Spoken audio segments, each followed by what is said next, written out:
Hey, there, name's Julia. I'm 35, work as a school teacher, and I'm married to Mark. He's a big shot manager at some corporate firm, rakes in a good amount of cash.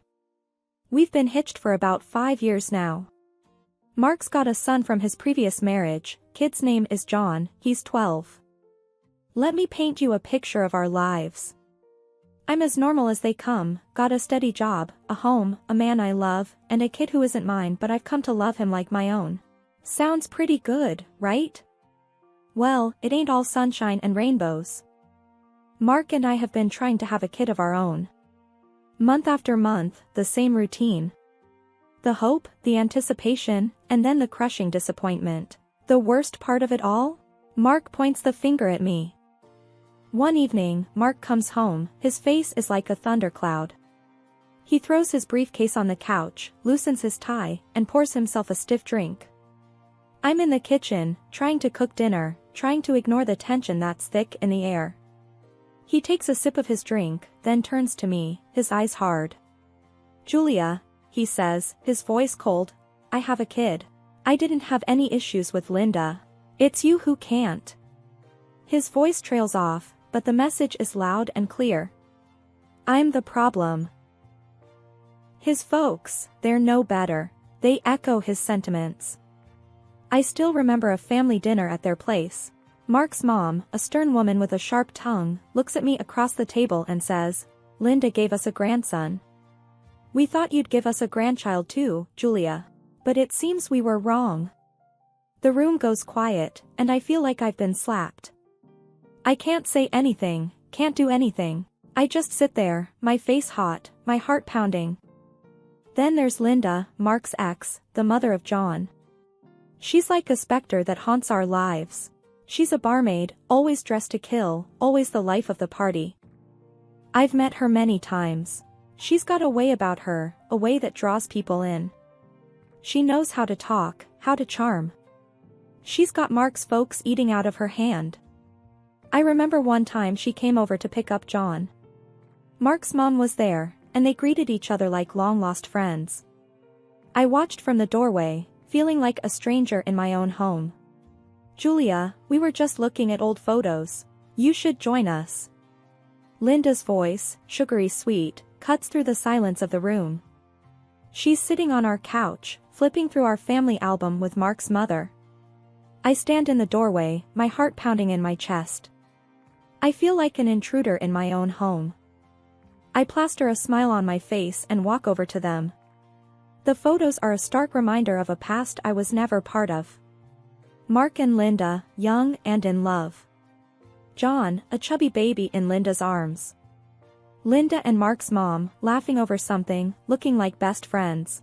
It's like a punch to the gut. John was such a cute baby, Linda coos, pointing at a photo. I force a laugh, nodding in agreement. I feel Mark's mom's eyes on me, scrutinizing, judging. The room is filled with an uncomfortable silence. I excuse myself, mumbling something about checking on dinner. Mark, meanwhile, is a ghost in our lives.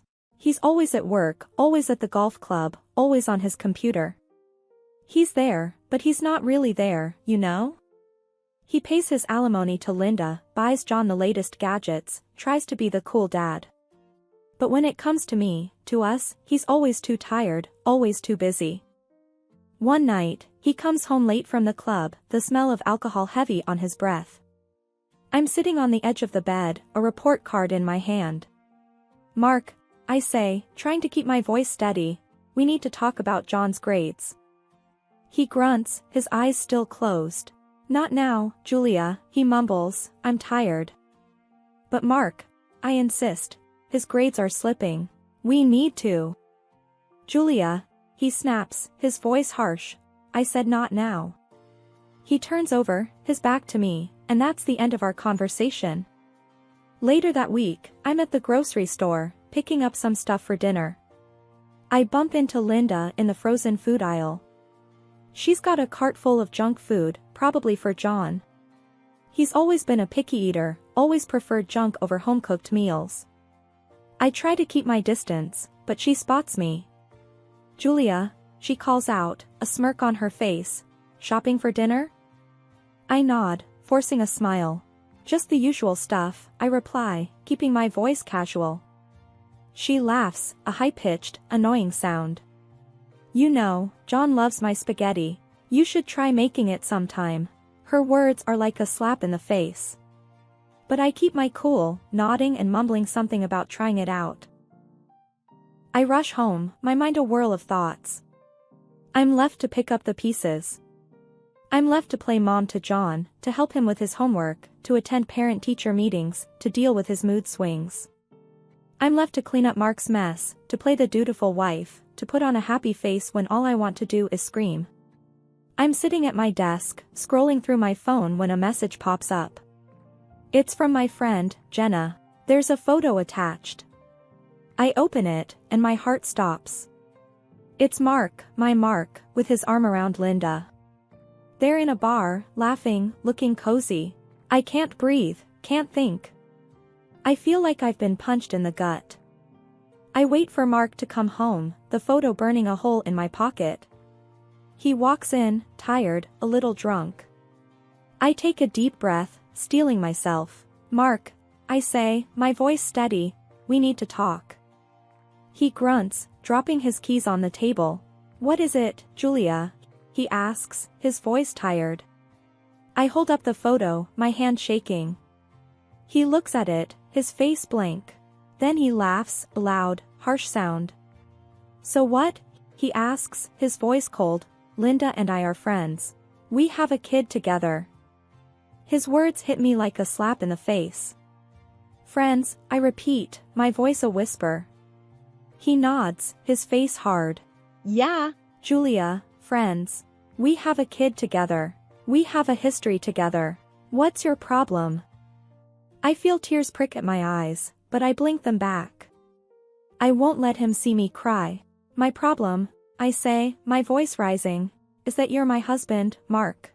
You're supposed to care about me, about us. He scoffs, rolling his eyes. Oh, Julia, he says, his voice dripping with sarcasm. Always the drama queen. I'm bored, Julia. Bored with this, with us. Linda, she's fun. She's exciting.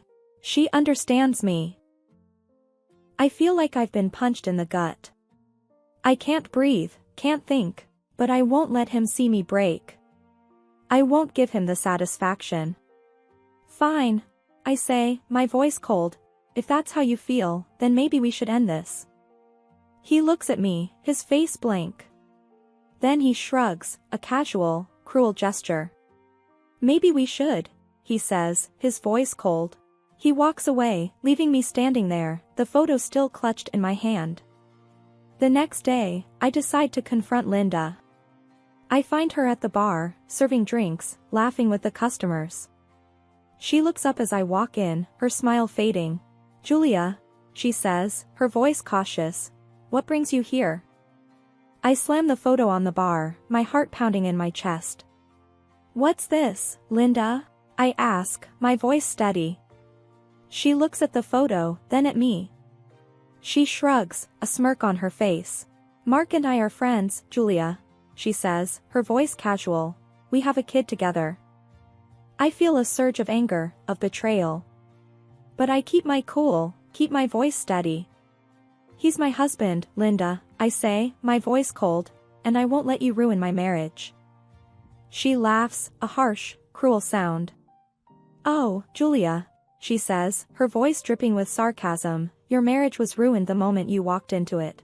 Mark's always been mine. He always will be.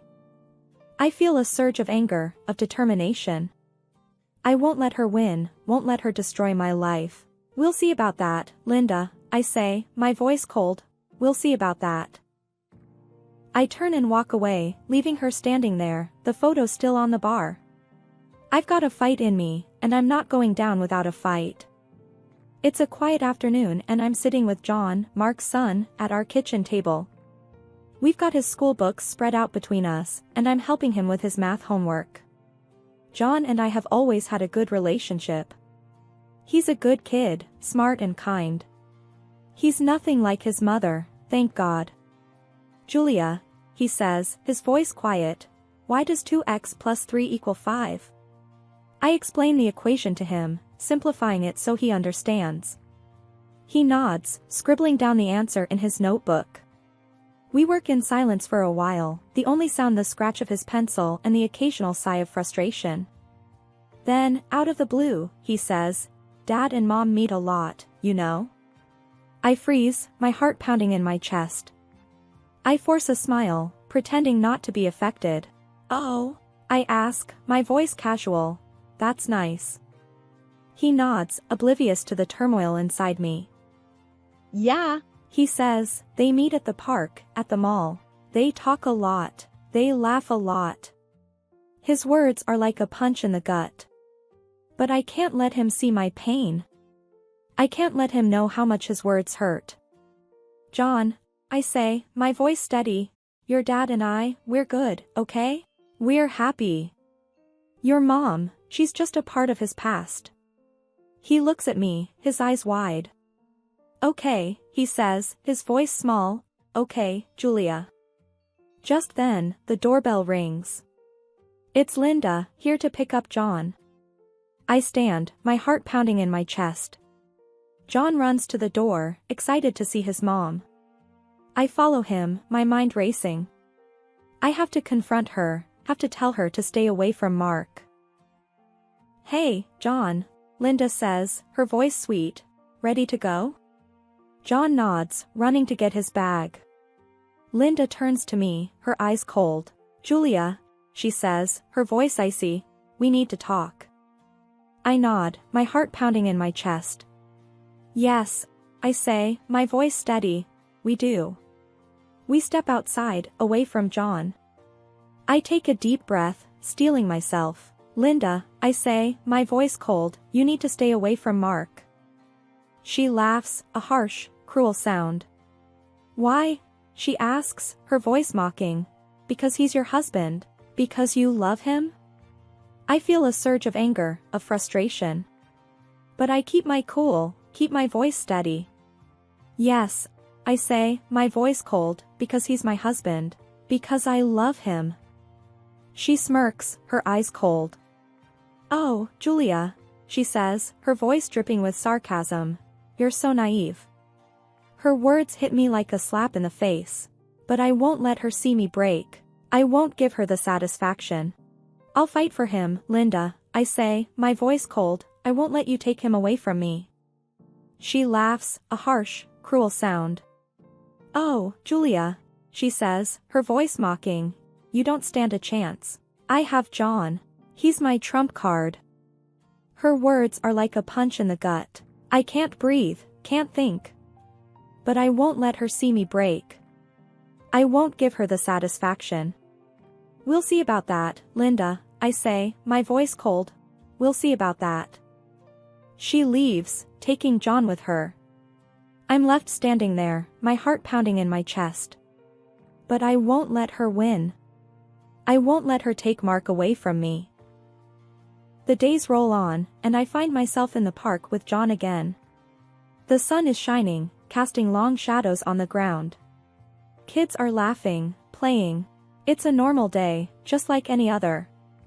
But inside, I'm a whirl of thoughts and emotions. John and I have a routine. We walk around the park, chat about school, friends, video games. He's a good kid, easy to talk to. I've grown fond of him. He's not my son, but I care about him. And that's why the revelation I'm about to stumble upon will hit me so hard. We get back from the park, and it's time for homework. John's got a biology assignment, something about genetics and blood types. I help him out, explaining the basics. Type O, type A, type B, type AB, positive, negative, and so on. It's a bit complicated, but John's a quick learner. The assignment is a simple one. If a mother and a father both have type A blood, what blood type would their child most likely have?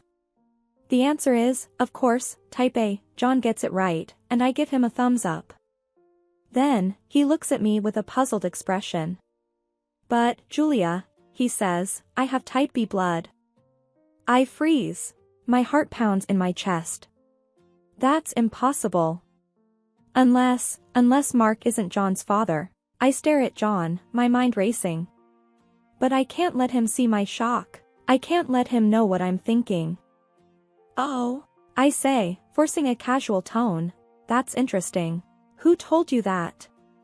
My doctor, he replies, at my last checkup. I nod, trying to keep my face neutral. Well, sometimes these things can be confusing. Let's just focus on the homework for now, okay? He nods, and we go back to the assignment. But my mind is elsewhere. I'm thinking about Mark, about Linda, about the truth. I'm thinking about how I'm going to deal with this. A few hours later, Linda comes to pick up John. I watch as they drive away, my heart heavy in my chest. I'm not sure what to do, how to handle this. But I know I can't ignore it. I can't pretend like nothing's wrong. John, bless his heart, tells Linda about the genetics problem we solved. He's smiling, excited about his new knowledge. But Linda, she goes pale. She looks at me, her eyes wide. I pretend not to notice.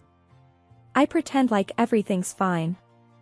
But it's not. I've discovered a secret, a truth that could change everything.